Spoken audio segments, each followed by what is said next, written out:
Hello students, today's we are starting with the evaluation of company form of organization. Last videos में आपने जाना company का meaning क्या है, फीचर्स स्टडी किए आपने कंपनी ऑर्गेनाइजेशन के। आज हम स्टडी करेंगे कि मेरिट्स और लिमिटेशंस क्या हैं आपके इस फॉर्म ऑफ बिजनेस ऑर्गेनाइजेशन की। तो स्टार्टिंग विद द मेरिट्स, आपको एक चीज़ अगर मैं बताऊं कि आपके पास कोई भी पुराना कंसेप्ट होता है तो उसकी खामियों के चलते नया आता है। अब सोलो ओनरशिप में आपकी कुछ खामियां रही, पार्टनरशिप में कुछ खामियां रही, तो आपके पास कंपनी फॉर्म ऑफ ऑर्गेनाइजेशन में आया। अब इसमें अगर हम बात करें तो मेरिट्स आपके पास क्या क्या है। देखिए, सबसे पहला मेरिट जो काम करता है वो है आपके पास यहाँ पे लिमिटेड लायबिलिटी। मैंने आपको लास्ट वीडियोस में शेयर्स का मीनिंग समझा दिया था। अब देखिए, जो लोग शेयर्स खरीदते हैं वो कहलाते हैं आपके शेयर होल्डर्स। तो आपके पास जब हम लिमिटेड लायबिलिटी की बात करते हैं तो आपके शेयर होल्डर्स की जो लायबिलिटी रहती है वो लिमिटेड रहती है। उन शेयर्स पे आपको मैंने एक कंसेप्ट बताया था कॉल्स, जो कि आप 12th में डिटेल में स्टडी करेंगे। तो आपके पास आपके शेयर्स पे सिर्फ कॉल्स का अनपेड अमाउंट ही मांगा जा सकता है। सपोज कीजिए कि मैं एक कंपनी हूँ और आप लोग मेरे शेयर होल्डर्स हैं। एक शेयर का 10 रुपये प्राइस था और मुझे आपसे ज़्यादा से ज़्यादा 10 रुपये मांग सकते हो। अगर आपने 10 में से 5 रुपये शुरुआत में दे दिए थे, अब 5 रुपये अगर पेंडिंग है तो मैं आपसे 5 रुपीज़ और ले सकती हूँ, उससे ज़्यादा मैं आपसे नहीं मांग सकती। आपकी पर्सनल प्रॉपर्टी पे मेरा एज ए कंपनी कोई भी राइट नहीं होगा। जबकि सोलो ओनरशिप और आपके पास आपकी पार्टनरशिप में सबसे मेन लिमिटेशन यही काम करती थी कि उन दोनों फॉर्म ऑफ ऑर्गेनाइजेशन में अनलिमिटेड लायबिलिटी रही है। नेक्स्ट आता है शेयर ट्रांसफर फैसिलिटी। ये रिलेट करता है आपके पास आपकी पब्लिक कंपनी से, कि आपकी जो पब्लिक कंपनी है उसमें आपके जो शेयर होल्डर्स हैं वो आपके पास शेयर्स ट्रांसफर कर सकते हैं बिना कंपनी की परमिशन लिए या बिना कंपनी के दूसरे मेंबर्स की परमिशन लिए। बट अगर हम पार्टनरशिप की बात करें तो आपने स्टडी किया था, पार्टनरशिप में अपना इंटरेस्ट, अपना शेयर ट्रांसफर करने के लिए आपको प्रायर परमिशन की जरूरत होती है आपके बाकी सभी पार्टनर्स की। तो ये शेयर ट्रांसफर फैसिलिटी जो है ये पब्लिक कंपनीज में अवेलेबल होती है। उसके बाद आती है बात आपके कंटिन्यूटी की। कंटिन्यूटी पॉइंट क्या कहता है, मेंबर्स में come, members may go, but the company goes on forever.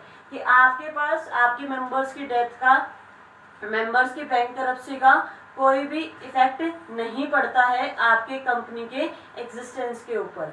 आपकी जो कंपनी है वो आपका परपेचुअल सक्सेशन रखती है, वो लगातार आपके चलती रहती है। नेक्स्ट पॉइंट है scope of growth and expansion. देखिए, आपके पास आपका यहाँ जब एक्सपेंशन और ग्रोथ की बात करें तो कंपनी में फाइनेंशियल चीज़ें बहुत अच्छे से अवेलेबल है। फाइनेंशियल रिसोर्सेज जो है वो आपकी कंपनी में बहुत ज़्यादा अवेलेबल होते हैं। प्लस आपके पास यहाँ फाइनेंशियल रिसोर्सेज है, शेयर होल्डर्स बहुत सारे हैं, डायरेक्टर्स मैनेजर्स के थ्रू कंपनी चलती है जब, तो आपके पास वहाँ फाइनेंशियल रिसोर्सेज, अच्छी मैनेजमेंट अवेलेबल होने के कारण एक कंपनी की सक्सेस, आपके ग्राफ को ऊपर ले जाने का, दूसरा आपके पास बिजनेस को एक्सपेंड करने का, दोनों चांसेस बढ़ जाते हैं। ये चांसेस आपके पास आपके पार्टनरशिप में और आपके पास सोलो ओनरशिप में नहीं होते थे, क्योंकि वहाँ पे बिजनेस अनसर्टेन होता है। कंपनी आपकी लगातार चलती है तो क्रेडिटर्स है, दूसरी पार्टीज जो हैं वो कंपनी को लोन वगैरह भी इजीली दे देते हैं कि कंपनी लगातार चलेगी, कंपनी में एक मेंबर की डेथ होने से कंपनी आज बंद नहीं होने वाली है। तो उस केस में फाइनेंशियल रिसोर्सेज अच्छे से अवेलेबल होते रहते हैं और कंपनी का स्कोप के और ग्रोथ के चांसेस बन जाते हैं। लास्ट पॉइंट आता है एफिशिएंट मैनेजमेंट। मैंने आपको एक चार्ट समझाया था कि आपके पास जो लोग शेयर्स खरीदते हैं वो स्कैटर्ड है, बिखरे हुए हैं पूरे ऑल ओवर इंडिया और वर्ल्ड में भी हो सकता है। तो आपके जो शेयर होल्डर्स होते हैं वो क्या करते हैं, नॉमिनीज, आपके पास ऐसे मतलब कंपनी के पॉइंट ऑफ व्यू से एक्ट करने वाले लोग आपके डायरेक्टर्स को आपके नॉमिनेट करते हैं और डायरेक्टर्स क्या करते हैं, इंटर्न मैनेजर्स अपॉइंट कर देते हैं डिफरेंट फंक्शंस के लिए, डिफरेंट डिपार्टमेंट्स के लिए। तो आपके पास कंपनी में यही चीज़ इसकी सबसे अच्छी होती है कि आपके शेयर होल्डर्स तो स्कैटर्ड है, उनको तो पता भी नहीं चीज़ें कैसे मैनेज हो रही है, कैसे क्या चल रहा है, मार्केटिंग में क्या चल रहा है, परचेजिंग डिपार्टमेंट में क्या चल रहा है।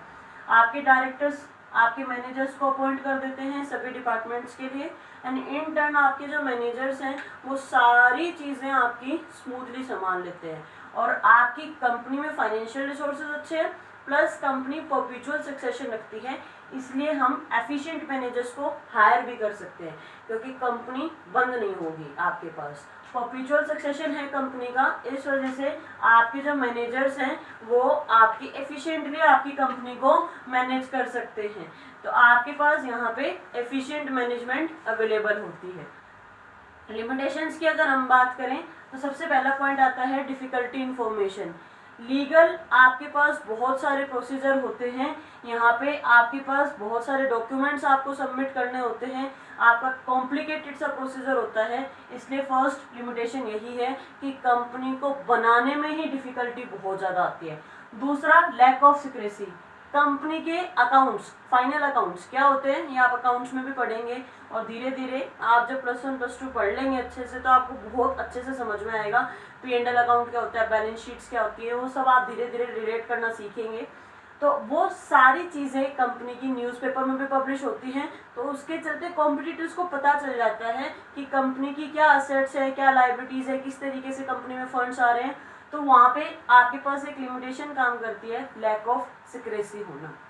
थर्ड है लैक ऑफ मोटिवेशन। यही चेन यहाँ फॉलो होगी। आपके जो शेयर होल्डर्स हैं उनको तो पता ही नहीं होता कंपनी में चल क्या रहा है, they are scattered all over the world, all over the India.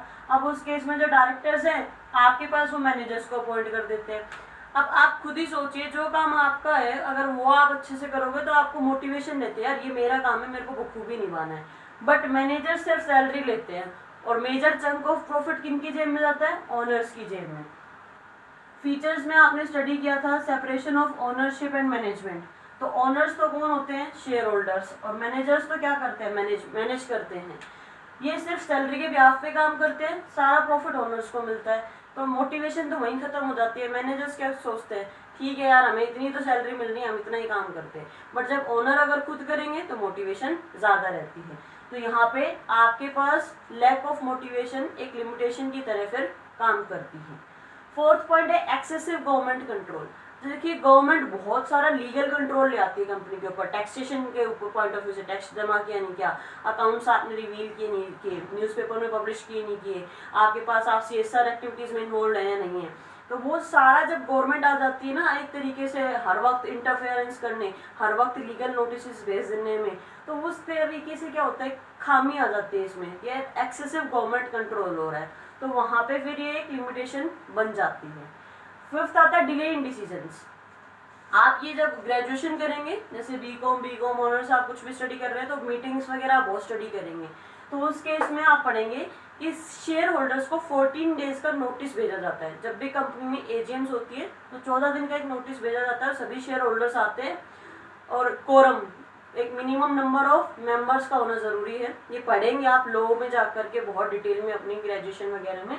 तो उस केस में जब शेयर होल्डर्स मौजूद होंगे, उनकी हामी मिल जाएगी, तो मेजर डिसीजंस लिए जा सकते हैं। ओनर्स हैं ये, तो इनकी परमिशन से लिए जा सकते हैं। तो कई बार क्या होता है, सभी शेयर होल्डर्स नहीं आ पाते हैं किसी भी कारण से, तो अल्टीमेटली वो मीटिंग हो नहीं पाती है, और जो डिसीजंस लेने होते थे वो नहीं लिए जाते हैं। तो वो एक खामी हो जाती है कि अननेसेसरी आपके डिसीजंस में क्या हो जाता है, डिले, देरी हो जाती है।